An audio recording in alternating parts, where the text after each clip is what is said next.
Hello friends, welcome to the Hindu newspaper analysis. Today at the 3rd of the October 2023 we will discuss the Hindu newspaper. तो आज देखते हैं पहला article जो है medicine Nobel 2023 goes to duo who paved the way for mRNA covid vaccine. हम जानते हैं अक्टूबर महीने में Swedish academy Nobel prize winners का नेम का अनाउंसमेंट शुरू करती है। तो जो 2023 का नोबेल प्राइज है फिजियोलॉजी या जो मेडिसिन जिसे कहा जाता है वो हंगरी की साइंटिस्ट बायोकेमिस्ट कैटलिन कैरिको को और American physician scientist Drew Weissman को दिया गया है।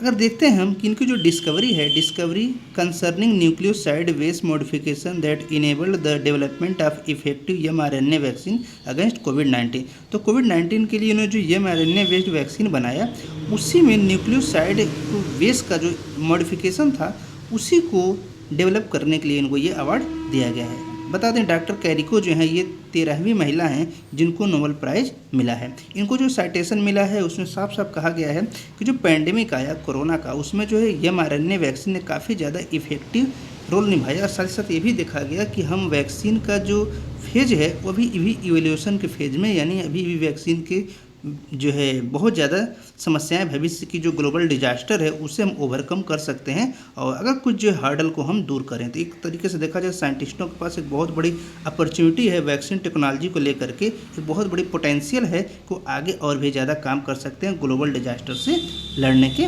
लिए। हम देखते हैं mRNA का मतलब होता है messenger RNA ribo nucleic acid. ये एक तरीके से एक मालिक्यूल होता है जो कि एक इंस्ट्रक्शन को जो डीएनए से जो सेल के साइटोप्लाज्म में जाता है वहाँ पर एक मैसेज को कन्वे करता है, मैसेज को कैरी करता है। तो यहाँ पर जो मैसेज होता है उसको read to produce various protein, वो जो है मैसेज जब जाता है उसी मैसेज को रीड करके वेरियस प्रोटीन बनता है साइटोप्लाज्म यानी सेल के अंदर।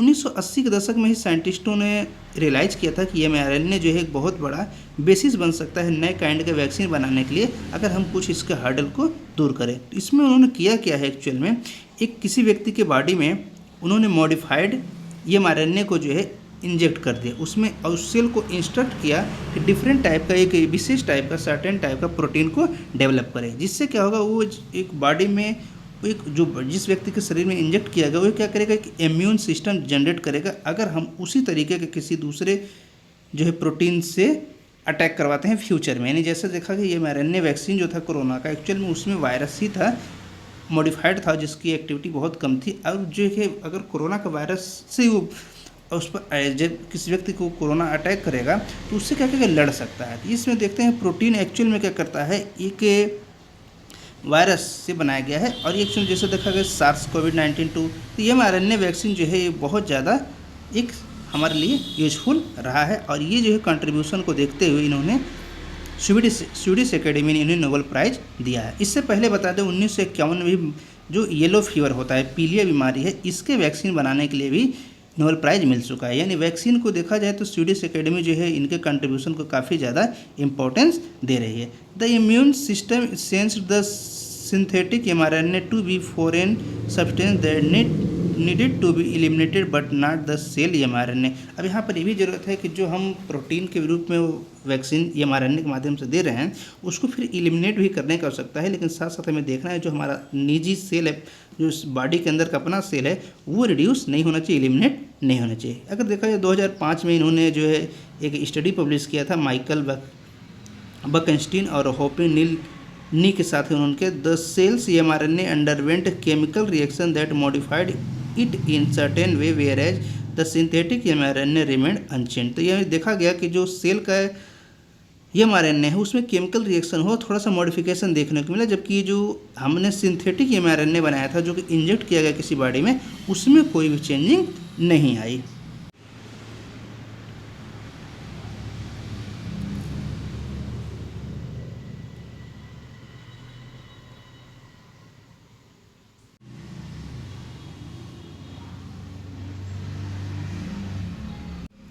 फर्स्ट पेज पर ही नेक्स्ट न्यूज है at 36% EBC largest group in Bihar shows caste study.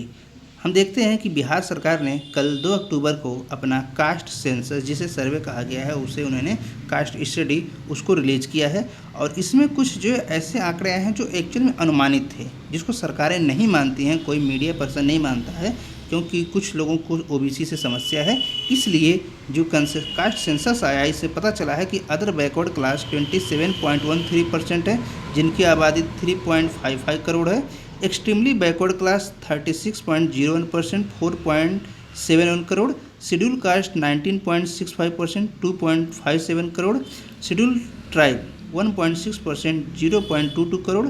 Unreserved 15.52%, 2.03 crore. Total Bihar की आबादी 13.07 करोड़ पाई गई है। इसमें देखा गया है कि ओबीसी की जो टोटल आबादी हो 63% निकल करके आ रही है।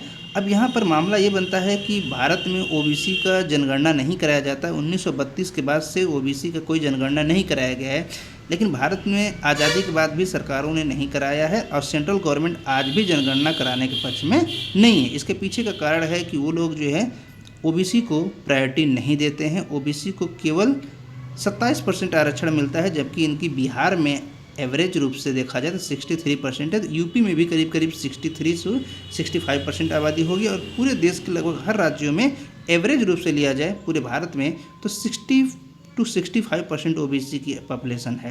तो इसको कास्ट सेंसस कराने की आवश्यकता है। हो सकता है कि अब इसके बाद कोई और राज्य कराए, जिससे कि लोगों के ऊपर दबाव पड़े और बाद में यूनियन गवर्नमेंट कास्ट सेंसस कराए। रिलीजन बेस देखा जाए तो बिहार में हिंदू जो है 81.99% है, मुस्लिम 17.70% है, क्रिश्चियन 0.05%, बुद्धिस्ट 0.09% और सिख 0.01% उनकी पॉपुलेशन है। इसके बाद जो एक टॉपिक है counting death in India's prison, तो भारत में जेलों में कितने लोगों की मृत्यु हो रही है, इस पर एक आर्टिकल आया है, एक डाटा रिपोर्ट आया है कि जो डेथ हो रहे हैं, the death of inmates in prison in 2021, ये 2021 का डाटा है। इसमें देखा जा सकता है कि जो डाटा है उसको दो पार्ट में रखा गया है। फर्स्ट है नेचुरल और दूसरा है अननेचुरल डेथ। तो डिफरेंट राज्यों के दिए गए हैं, जिसमें हम देख सकते हैं उत्तर प्रदेश में सबसे ज़्यादा नेचुरल डेथ हुआ है 439 की, बिहार 173, वेस्ट बंगाल 141, झारखंड 64, आंध्र प्रदेश 40, तमिलनाडु 74, केरल 29, कर्नाटक 58, महाराष्ट्र 123, गुजरात 66, पंजाब 145। ये जो है डाटा है, लेकिन इसके साथ जो अननेचुरल डेथ है उसमें उत्तर प्रदेश 42, बिहार 2, वेस्ट बंगाल 16, झारखंड 4, आंध्र प्रदेश 5, तमिलनाडु 5, केरल 11, कर्नाटक 8, महाराष्ट्र 8, गुजरात 8, पंजाब 7। ये जो है देखा गया है कि जो नेचुरल डेथ है वो तो ठीक है, लेकिन जो ये डाटा है इसमें देखने वाली बात है कि जो अननेचुरल डेथ है उसमें एक्चुअली में जो सुसाइड होते हैं, सुसाइड जैसे लोग हैंगिंग कर लेते हैं खुद फैन से या किसी तरीके से, कहीं से उनको जहर मिल गया, पॉइजनिंग कर लिए, सेल्फ इन्फ्लिक्टेड इंजरी, खुद को जो है चोट पहुंचाते हैं, या कहीं से ड्रग मिल गया और ड्रग का ओवरडोज हो गया, या इलेक्ट्रिक तारों को छू करके, इस तरीके से इनमेट्स मर जाते हैं। और कभी कभी आग लगने की वजह से भी, और कभी कभी जो आपस में झगड़े भी करते हैं, कभी कभी प्रशासन की लापरवाही होती है। इस तरीके से देखा जाए तो ये एक्सीडेंट होते हैं, जो कि एक बहुत बड़ा प्रॉब्लम है। और नेचुरल डेथ की बात की, जैसे कि अर्थक्वेक आ गया, स्नेक बाइट्स हो गए, ड्राउनिंग हो गया, एक्सीडेंटल फॉल हो गया, जल गया कोई, ड्रग एल्कोहल एट्सेट्रा कंजप्शन की वजह से भी होता है। लेकिन ये एक मामला है, लेकिन हमें ये भी देखने वाली बात, भारत में जो केसेज हैं यहाँ पर कोई सुनवाई ही नहीं होने वाली है, और केसेज डेली बढ़ते जा रहे हैं और कोई भी सुनवाई नहीं होती है, तारीख पे तारीख पड़ती है और मामला जहाँ का तहाँ पड़ा हुआ रहता है। तो ये एक बहुत बड़ी समस्या है। सबसे पहले ये नेचुरल डेथ और अननेचुरल डेथ पे डिस्कस करने के बजाय ये आवश्यकता है कि जुडिशरी जल्दी से जल्दी मामले को निपटाए। नेक्स्ट आर्टिकल है world reported twice as many cholera cases in 2022 as in 2021। WHO ने एक रिपोर्ट जारी किया है कि 2021 की तुलना में 2022 में कालरा से मरने वालों की संख्या जो है 2 गुना हो गई है। तो यहाँ पर कुछ डाटा उन्होंने पब्लिश किया है, और डाटा में वो बता रहे हैं कि किस तरीके से कालरा जो है एक्चुअल में एक जल जनित रोग है। और अगर देखा जाए तो इसमें 2 तरीके स्ट्रेन पाए जाते हैं, O1 और O139, जिसमें से ये बैक्टीरिया जो होता है जिससे वो कालरा होता है वाइब्रियो कॉलेराई होता है, इसके वजह से होता है। जो O1 होता है वो बहुत बड़ा खतरनाक है, और उसी की वजह से आउटब्रेक आते हैं, जो आपदाएं आती हैं, और जो आउटब्रेक है O139 आर रेयर, इसके वजह से O139 की वजह से रेयर है। और ये जो है हमें एशिया के बाहर जो है रिकॉर्ड नहीं मिलते हैं, ऐसा WHO का कहना है।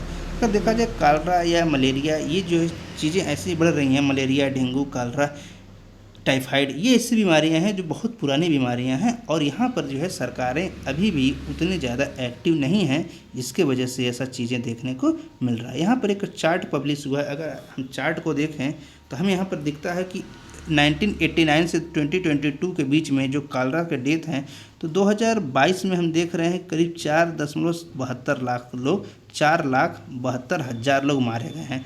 और हम देखते हैं कि 2022 से पहले भी स्थिति, जबकि हम देखते हैं कि स्टार्टिंग 1990 से 2005 के बीच तो स्थिति लगभग ठीक ही रही है, मतलब टेक्नोलॉजी बढ़ रही है, पैसे सरकार के पास बढ़ रहे हैं, इनकम बढ़ रहे हैं, परंतु सरकार जो है क्योर नहीं कर पा रही, एक बहुत बड़ी समस्या है। यूनाइटेड नेशन हेल्थ बॉडी का कहना है cholera transmission is closely link to inadequate access to clean water and sanitation facility.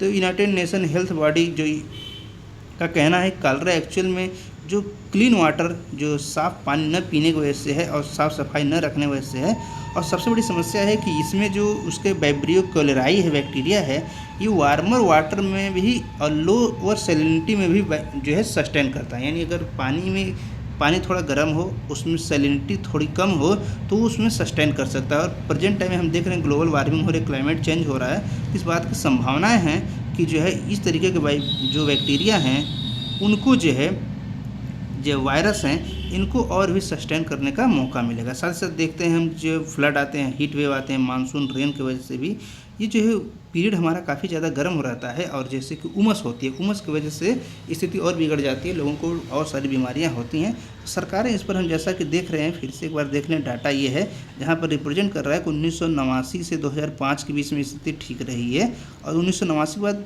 केसें धीरे धीरे 90-91 बाद घटने शुरू हुई हैं, और फिर से हम देखते हैं करीब 2008-9 के बाद से फिर से केसें बढ़ने लगी हैं। ये एक बहुत बड़ा कंसर्न का मामला है। अगर देखा जाए ये जो मामले हैं, फ्लोरिडा यूनिवर्सिटी ने पाया है कि जो वाइब्रियो पैथोजन है, इनके पास एक यूनिक क्वालिटी है कि जो माइक्रोप्लास्टिक है, जो कि हम माइक्रोप्लास्टिक जो नदियों में छोड़ दे रहे हैं सभी लोग, ये उस पर स्टिक कर जाते हैं, चिपक जाते हैं, और उसका जो है वहाँ उसको इस नेचर को अडाप्ट कर लेते हैं। इस तरीके से वो ओशन में पहुँच जाएंगे और ओशन के जो है अन्य माध्यम से वो लोगों तक पहुँच रहे हैं। तो ये एक बहुत बड़ा खतरा है कि जो माइक्रोप्लास्टिक है उनके लिए एक निश की तरह काम कर रहा है कि वहाँ पर वो अपने आप को मेंटेन कर पा रहे हैं, सस्टेन कर पा रहे हैं। According to the report most cholera cases continue to be reported from Africa and Asia. तो अफ्रीका एंड एशिया में हैं, और यूरोप में भी कुछ चीज़ें, इनकी कुछ घटनाएं देखने को मिली हैं। एशिया की बात की जाए तो एशिया की स्थिति कुछ ज़्यादा ही बुरी है, और यहाँ पर जो है रिपोर्ट मिला 25% केसें और 30 जो है यहाँ पर मिल रहे हैं, 30% तो डेथ पूरी दुनिया का यहीं एशिया में हो रहा है।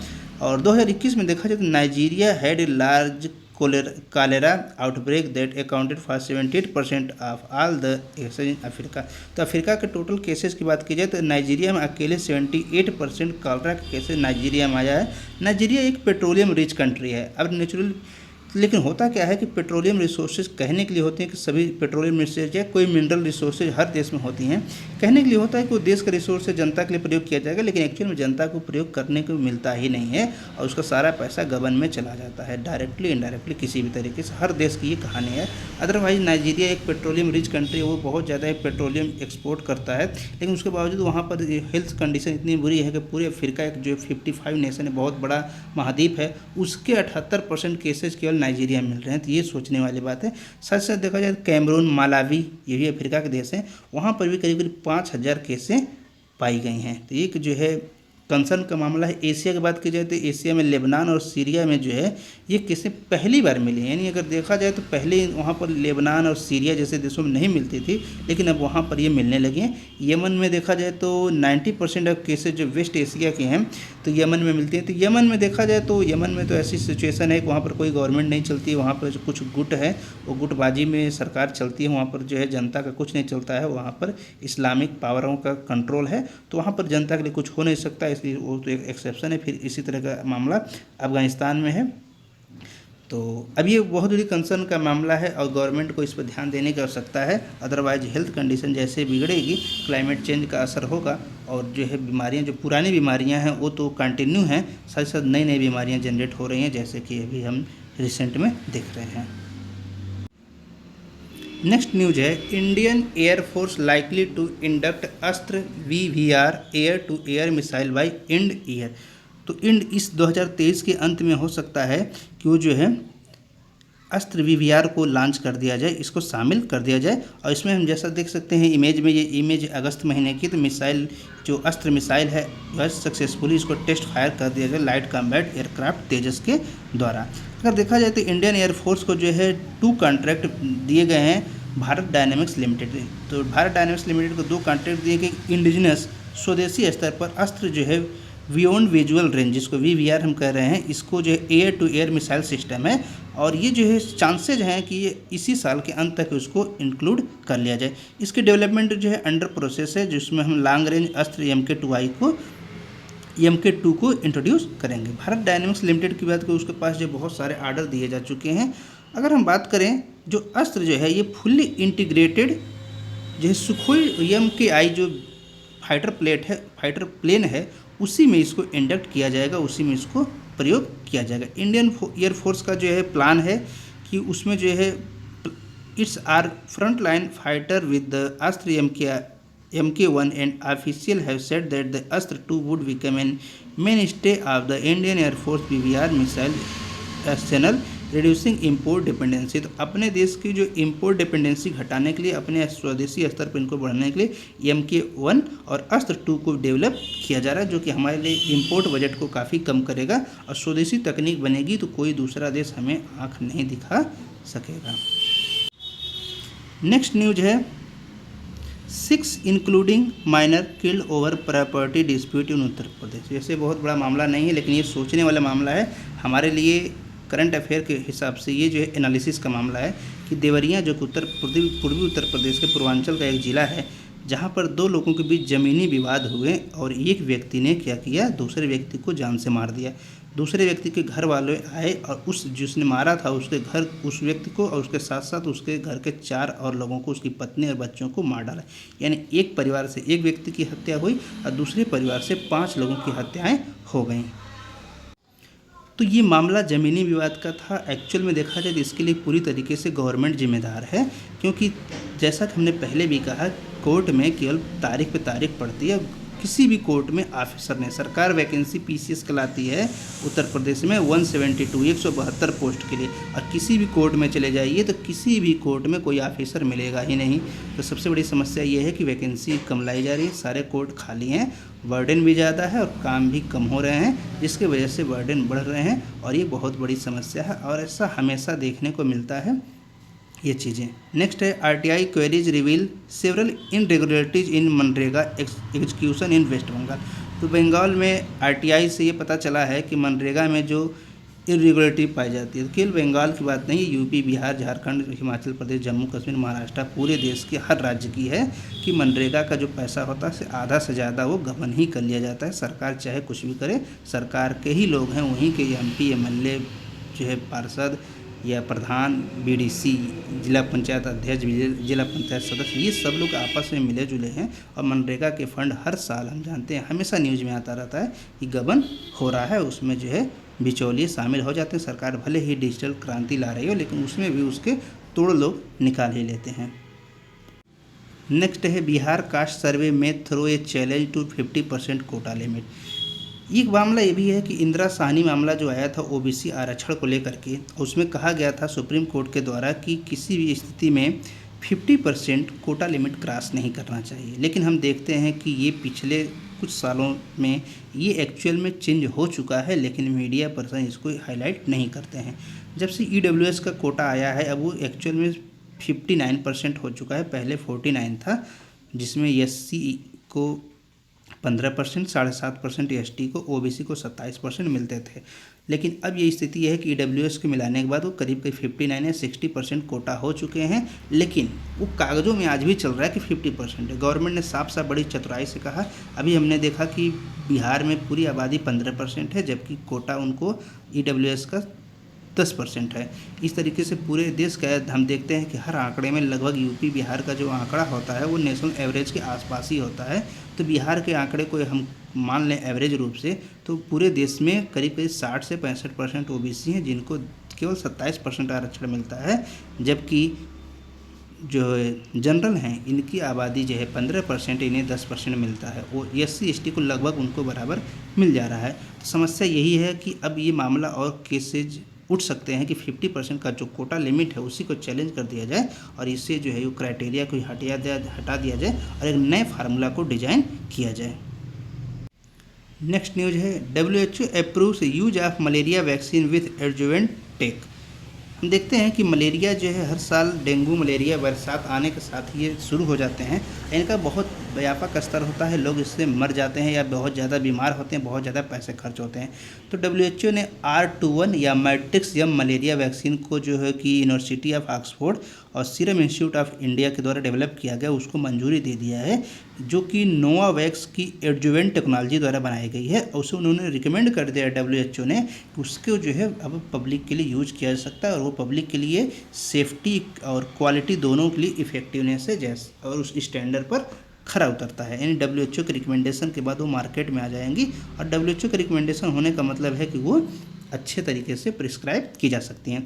सीरम इंस्टीट्यूट ऑफ इंडिया की बात की जाए तो ये पूरी दुनिया की सबसे ज़्यादा वैक्सीन बनाने वाली कंपनी है और इसकी कैपेसिटी जो है 100 मिलियन इस वैक्सीन के लिए, जो मैट्रिक्स यम की बात कर रहे हैं, इस वैक्सीन को 100 मिलियन हर साल बनाएगा। यानी 100 मिलियन मतलब 10 करोड़ वैक्सीन की डोजेज हर साल तैयार की जाएगी। अगले 2 सालों बाद ये डबल किया जाएगा, यानी 20 करोड़ वैक्सीन तैयार की जाएंगी।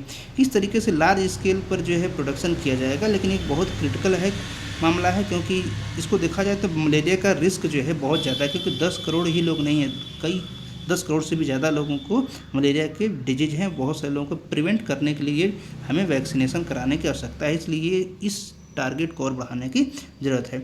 मैट्रिक्स यम जो है कंपोनेंट इसमें जो यूज किया गया है सेपोनिन बेस्ड एडजुवेंट इसमें प्रयोग किया गया, जो कि एडजुवेंट टेक्नोलॉजी है नोवावैक्स की, उसी ने यूज किया, उसको जो है लाइसेंस मिला। उसने जो है सीरम इंस्टीट्यूट ऑफ इंडिया को उसने एक लाइसेंस दिया है कि जहाँ पर एंडेमिक कंट्री हैं, जहाँ पर ये बहुत ज़्यादा व्यापक स्तर फैला है, वहाँ पर तो बेच सकता है, लेकिन जहाँ पर नॉन एंडेमिक कंट्री है वहाँ पर वो नहीं, उसका कमर्शियल राइट नहीं है। नेक्स्ट आर्टिकल है power use grew 10.7% to 140.49 billion unit in सितंबर।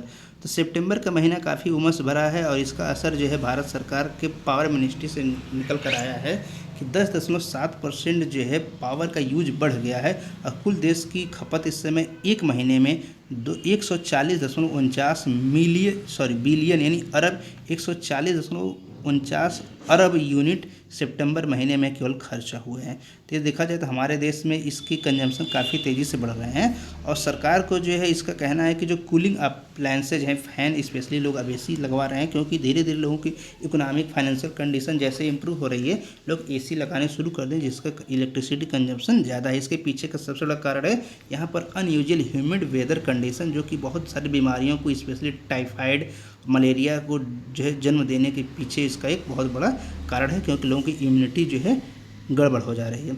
सरकार का जो है इस ईयर से पहले ही उनका इस पीरियड सितंबर महीने में अनुमान था कि 126.91 मिलियन यूनिट खर्चा होगा, लेकिन उससे जो है बढ़ गया।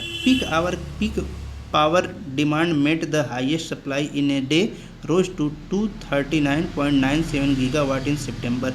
एक दिन में अगर पूरे सितंबर की बात की जाए तो जो एक दिन में पीक पावर जो डिमांड थी वो 239.97 गीगावाट पहुंच गई। यानी हम बात करते हैं अपने देश में कि हम विंड एनर्जी, सोलर एनर्जी से इलेक्ट्रिसिटी जनरेट करेंगे, लेकिन जिस तरीके से हमारी डिमांड बढ़ रही है इस तरीके से पावर प्लांट नहीं बैठ रहे हैं। तो सरकार को अगर बिजली प्रोवाइड करानी है तो स्पेशली उनको कोयले बेस पर करना, क्योंकि भारत में आज भी 60% से ज़्यादा बिजली कोयले से ही बनाई जाती है। यहाँ पर हाइड्रो पावर बहुत कम है और न्यूक्लियर पावर प्लांट्स केवल 2% है। सारी बिजली कोल बेस्ड पावर प्लांट से ही बनाई जाती है। विंड एनर्जी और सोलर एनर्जी पर सरकार फोकस करने की बात तो करती है, लेकिन सभी सरकारी ऑफिसों में आज भी वहाँ पर सोलर पैनल नहीं लगे हैं, वो लोग भी जनरेटर लगा करके जो है इलेक्ट्रिसिटी कनेक्शन से ही बिजली लेते हैं।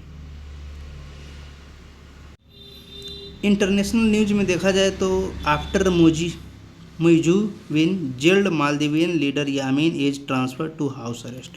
ऐसा चीज़ें दुनिया के हर देशों में देखने को मिलती है। जब किसी पार्टी का कोई नेता बहुत बड़ा करप्शन में इन्वॉल्व हो जाता है और दूसरी सरकारें आ जाती तो जेल चला जाता, लेकिन उसी की पार्टी जब वापस सत्ता में आ जाती है तो उसको किसी न किसी तरीके से रिलीज कर दिया जाता है, उसका सारे गुनाह माफ़ हो जाते हैं। इसी तरीके के मालदीव में देखा गया है कि अब्दुल्ला यामीन को जो है जेल की सज़ा हुई थी, परंतु जैसे ही उसके पार्टी के नेता ने प्रेसिडेंशियल इलेक्शन जीता, जिसको हमने कल डिस्कस किया था आर्टिकल में, उसके बाद तुरंत जो है एक ही दिन के अंदर, इन शपथ ग्रहण से पहले ही जो है हाउस अरेस्ट कर दिया गया। यानी हाउस अरेस्ट का मतलब सारी सुविधाएं मिलेंगी और कुछ समय बाद जो है वहाँ पर एक कमेटी बनेगी और कमेटी रिकमेंड करेगी, सज़ा माफ़ी हो जाएगी। ऐसा दक्षिण कोरिया में देखा गया। जब चुनाव आया तो पूर्व प्रेसिडेंट जिसको करप्शन के केस में जेल में रखा गया था, जैसे चुनाव आया सरकार ने क्या किया, उनसे माफ़ीनामा लिखवा लिया और माफ़ कर दिया, पूरी सज़ा माफ़ हो गई। ऐसा दुनिया के हर देशों में होता रहता है, ये कोई बड़ी बात नहीं है और ये जो है फ्यूचर में ऐसे ही और होने वाले हैं। तो ये था आज का न्यूज़पेपर एनालिसिस। तो एडिटोरियल सेक्शन को हम अलग वीडियो में डिस्कस करेंगे। तो अगर आप चैनल पर नए हैं तो चैनल को सब्सक्राइब करें, लाइक करें, शेयर करें। So thanks for the watching. जय हिंद, जय भारत।